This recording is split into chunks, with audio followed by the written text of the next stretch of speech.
হুজাইত matric অনুতীৰ্ণ ছাত্ৰ ছাত্ৰীৰ উত্তাল প্ৰতিবাদ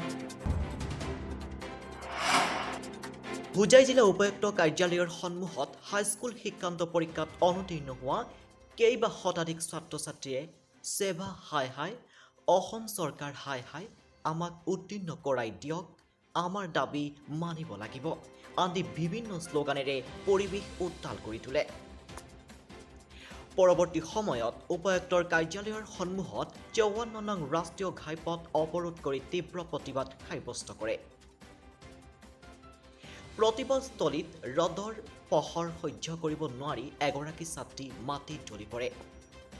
হোজাই লংকা লামডিং অঞ্চলৰ কেইবাখনো বিদ্যালয়ৰ শিক্ষাৰ্থীয়ে এই প্ৰতিবাদত অংশগ্ৰহণ কৰি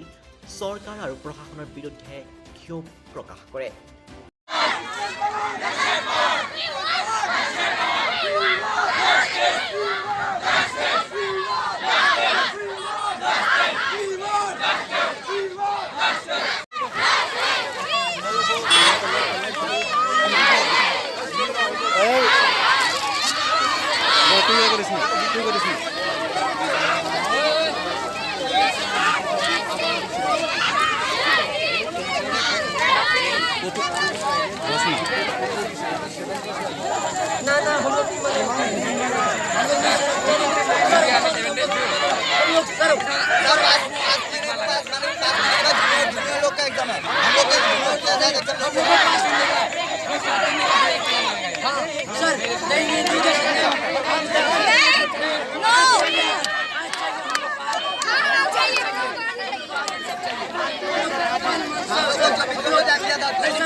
হুজাইৰ পৰা